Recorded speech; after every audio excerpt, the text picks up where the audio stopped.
Hello and welcome to For Bedtime, your haven for peaceful and enchanting bedtime stories. Before we embark on tonight's magical journey, we kindly ask you to like this video and subscribe to our channel. Your support helps us bring you more stories to drift away into dreams with. Now, close your eyes, take a deep breath, and let the soothing sounds of the night carry you away. Tonight's tale will transport you to a world of wonder and tranquility, where the boundaries of reality and fantasy blur into a beautiful, serene escape. Thank you for being here, and sweet dreams await. The Crimson Vow, a tale of love, death, and revenge. In a kingdom far away, shrouded in the mists of time, there was a land called Valoria. It was a place of breathtaking beauty, with verdant forests, majestic mountains, and crystal-clear rivers. But beneath its picturesque facade lay a history marred by blood and betrayal. The kingdom was ruled by King Aldrich, a tyrant whose reign was marked by fear and cruelty. His iron grip on Valoria left its people in despair, yearning for a savior. In a small village on the outskirts of Valoria, lived a young woman named Isolde. She was known for her raven-black hair and striking green eyes that seemed to pierce through one's soul. Isolde lived with her father, a blacksmith named Eric, who had raised her alone after her mother died during childbirth. Despite the hardships they faced under King Aldrich's rule, they found solace in their love for each other and their simple life. Isolde had grown up hearing stories of a resistance movement that sought to overthrow the tyrant king. Led by a mysterious figure known only as the Raven, the resistance carried out acts of defiance against the crown, giving hope to the oppressed. One evening, as Isolde returned home from the market, she found her village in flames. King Aldrich's soldiers had descended upon them, accusing the villagers of harboring rebels. In the chaos, Isolde witnessed her father being dragged away by the soldiers. Desperate to save him, she tried to intervene, but was struck down and left for dead. When she regained consciousness, she found herself in the care of the resistance. It was there that she met the Raven, who revealed himself to be a man named Kale. Tall and strong, with eyes as dark as the night, Kale commanded respect and exuded a sense of quiet determination. As Isolde healed, she learned that her father had been taken to the king's dungeons, where many never returned. Driven by a burning desire for revenge and the hope of rescuing her father, Isolde joined the resistance. Kale, recognizing her fierce spirit and unwavering resolve, took her under his wing, training her in the arts of combat and strategy. Months turned into years as Isolde honed her skills. She and Kale grew closer, their bond deepening with each shared mission and whispered secret. What began as a mutual respect blossomed into a forbidden love, one that neither dared to fully acknowledge in the midst of their perilous struggle. One fateful night, the resistance received intelligence about a grand ball to be held at the king's palace. It was the perfect opportunity to strike. The plan was risky, but Isolde was determined. Disguised as nobles, she and Kale infiltrated the palace, their hearts pounding with the weight of their mission and their unspoken feelings. As the night progressed, they slipped away from the revelry and made their way to the dungeons. They found Eric, weak but alive, chained to the wall. As they freed him, the alarm was raised. Soldiers swarmed the dungeons and a fierce battle ensued. Isolde fought with a fury fueled by years of suffering and loss, while Kale's blades moved with deadly precision. Just when it seemed they might escape, King Aldrich himself appeared, his eyes gleaming with malice. "So the little rebel and her knight think they can challenge me?" he sneered. A brutal fight ensued, with Kale and Isolde battling the tyrant with everything they had. In the chaos, Aldrich struck Kale down, leaving him mortally wounded. With a cry of anguish, Isolde summoned her last reserves of strength. She engaged Aldrich in a final desperate duel. Their swords clashed, sparks flying, until at last, Isolde drove her blade through his heart. The king's reign of terror ended with a gurgled breath, and he collapsed at her feet. Isolde rushed to Kale's side, tears streaming down her face. "Stay with me," she begged, cradling his head in her lap. Kale looked up at her, his gaze softening. "Isolde," he whispered, "my love for you gave me strength. Promise me you'll continue the fight. Make Valoria free." With a trembling voice, Isolde vowed to honor his dying wish. Kale's eyes closed, and he breathed his last. Grief-stricken but resolute, Isolde carried Kale's body out of the palace, a symbol of their victory and the heavy price they paid. In the days that followed, the news of King Eldric's death spread like wildfire. The resistance seized the opportunity to rally the people, and a new era dawned for Valoria. Isolde emerged as a leader, her heart steeled by loss but fueled by the promise of a better future. She led the charge to rebuild the kingdom, ensuring that Kale's sacrifice was not in vain. Years later, as the sun set over a liberated Valoria, Isolde stood at the edge of a serene lake. She held a single red rose, a symbol of the love she and Kale shared. With a deep breath, she tossed the rose into the water, watching as it floated away, a poignant reminder of a love that transcended even death. And so Valoria flourished under Isolde's wise and compassionate rule. The memory of Kale and the sacrifices of the resistance became legends, told and retold through the generations. Isolde's heart carried the scars of her journey, but she found peace in knowing that love and justice had ultimately prevailed. In the end, Valoria was a testament to the enduring power of love, the unyielding strength of the human spirit, and the profound truth that even in the face of death, love and hope can conquer all. The Chronicles of Eloria, the Guardians of Harmony. In the mystical realm of Eloria, where the skies were painted with hues of lavender and gold, and the land was lush with emerald forests and sapphire lakes, there existed a harmony between humans and magical creatures. This land was governed by ancient laws and protected by the Guardians of Harmony, a group of beings with unique connections to the magical animals that inhabited Eloria. In a small, quaint village on the edge of the Whispering Woods lived a young girl named Seraphina. With fiery red hair and eyes as green as the spring leaves, Seraphina had always felt a deep bond with the creatures of the forest. She often spent her days wandering through the woods, talking to the animals, and dreaming of a world where humans and magical beings lived in peace. One day, while exploring a part of the forest she had never ventured into before, Seraphina stumbled upon an ancient stone circle. In the center of the circle lay a large, glowing egg. The egg pulsed with a warm, golden light, and Seraphina felt an inexplicable urge to touch it. As her fingers brushed the surface, a voice echoed in her mind. "Seraphina, chosen of Eloria, you have been called to awaken the last guardian of harmony.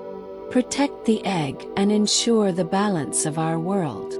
Startled but determined, Seraphina carefully took the egg back to her village. She knew she had to keep it safe, but she had no idea how to care for a magical egg.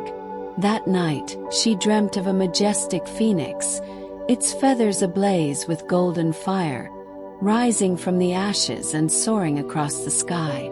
When she awoke, she knew what she had to do.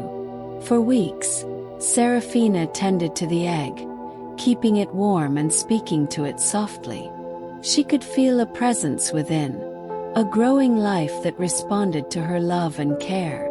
One evening, as the sun dipped below the horizon, the egg began to crack. Seraphina watched in awe as a tiny phoenix chick emerged, its feathers glowing with a soft, golden light. The phoenix, whom she named Ember, grew rapidly, and their bond deepened with each passing day. Seraphina soon discovered that Ember possessed incredible powers. The phoenix could heal wounds with its tears, create fire with a mere thought, and communicate telepathically with Seraphina. Together, They were destined to restore harmony to Eloria. However, their journey was fraught with challenges. Eloria was under threat from a dark sorcerer named Malakar, who sought to disrupt the balance and plunge the realm into chaos. Malakar had captured many of the magical creatures and twisted their powers for his own nefarious purposes. Seraphina and Ember knew they had to stop him and free the imprisoned creatures. Their quest led them through enchanted forests, across shimmering lakes, and into the heart of ancient mountains. Along the way, they encountered allies and adversaries, each with their own stories and struggles. They met Luna, a silver unicorn with the power to control the moon's light, and Orion, a noble griffin who commanded the winds. These creatures, too, had once been guardians, and they pledged their loyalty to Seraphina and Ember. As they ventured deeper into Malakar's territory, Seraphina and her companions faced numerous trials. They had to outwit cunning shapeshifters, navigate treacherous landscapes, and battle fearsome beasts corrupted by Malakar's dark magic. Each challenge tested their courage and unity, but it also strengthened their resolve. Finally, they reached Malakar's fortress, a towering spire of obsidian that pierced the sky. The air crackled with dark energy, and the land around the fortress was barren and lifeless. Seraphina knew that the final confrontation would determine the fate of Eloria. Inside the fortress, they found Malakar surrounded by twisted creatures of darkness. He sneered at Seraphina and her companions, mocking their efforts. "You think you can defeat me?" he taunted. "You are mere children playing with forces beyond your understanding." Undeterred, Seraphina stepped forward, her voice steady and clear. "We fight for the harmony of Eloria, for the balance that you seek to destroy. Your reign of darkness ends now." With that, a fierce battle ensued. Ember unleashed torrents of golden fire. Luna's horn shone with the light of the moon, and Orion's wings created powerful gusts of wind. Seraphina, armed with her courage and the strength of her bond with Ember, faced Malakar head-on. Malakar's dark magic clashed with the combined powers of the Guardians. The fortress trembled, and the air was thick with the sounds of battle. Just when it seemed that Malakar's darkness might overwhelm them, Seraphina felt a surge of energy within her. She realized that the true power of the Guardians lay in their unity and love for Eloria. Calling upon this inner strength, Seraphina and Ember created a brilliant burst of golden light that engulfed Malakar. The sorcerer screamed as the light purified his darkness, breaking his hold on the magical creatures and restoring their true forms. With a final, desperate cry, Malakar was consumed by the light, and the fortress crumbled around them. As the dust settled, Seraphina looked around at her companions. The magical creatures were free, their powers restored, and the balance of Eloria had been reclaimed. The land began to heal, its beauty and vitality returning. Seraphina and Ember were hailed as heroes, their names celebrated throughout the realm. They continued to protect Eloria, ensuring that the harmony between humans and magical creatures endured. Their bond grew stronger, and their adventures continued, but they always remembered the trials they had faced and the friends they had made along the way. And so, the Chronicles of Eloria spoke of a brave girl and her phoenix, of love and unity, and of the enduring power of harmony in a magical world where anything was possible. The tales were passed down through generations, inspiring future guardians to protect and cherish the delicate balance of their realm. The Enchanted Forest, a tale of love, adventure, and tranquility. Once upon a time, in a faraway land, nestled between rolling hills and shimmering lakes, there was an enchanted forest known as Elmswood.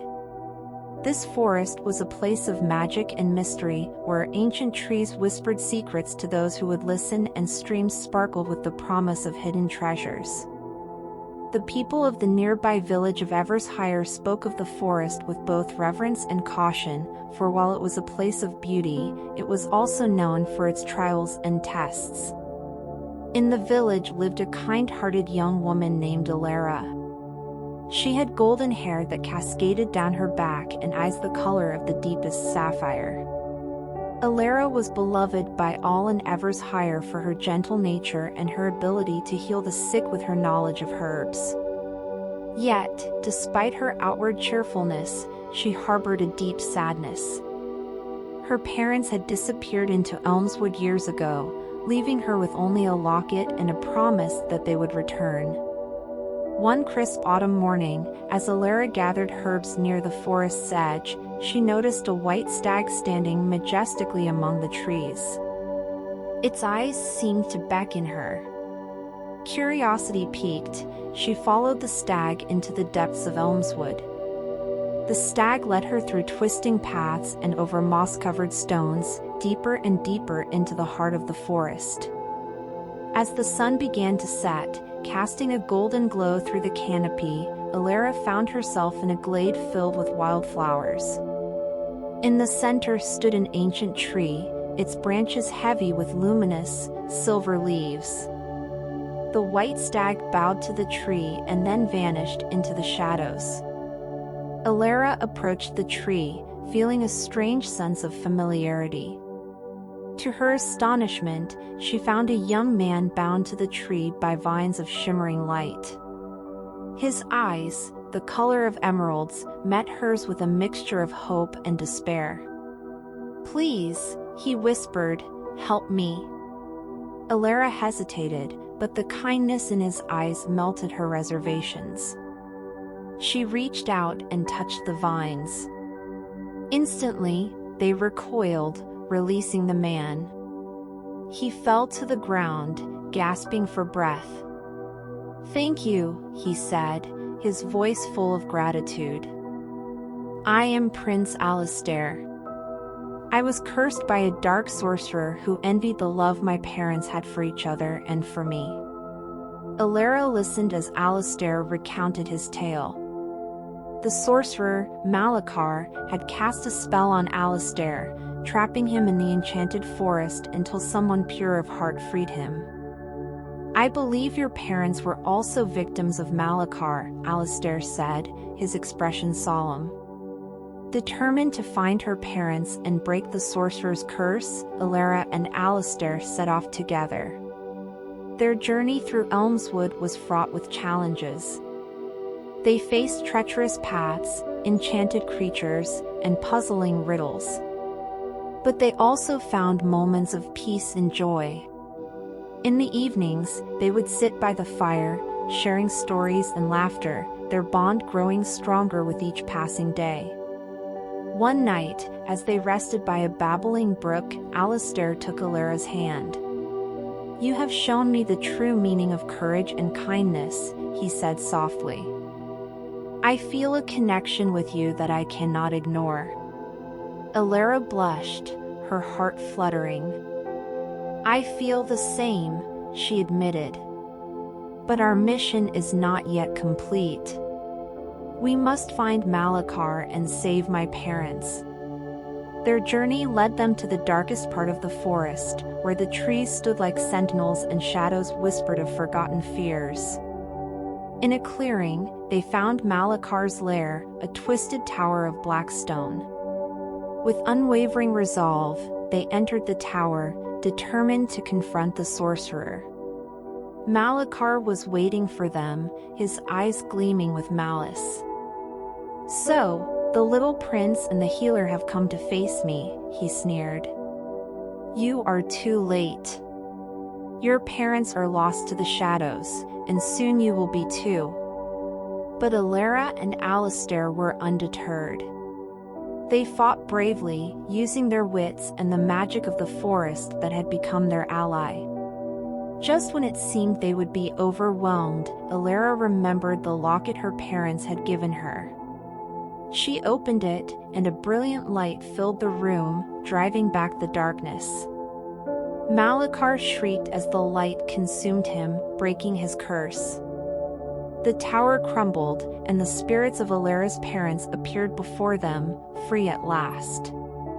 "We are so proud of you, my dear," her mother said, her voice like a warm embrace. "You have shown great courage and love."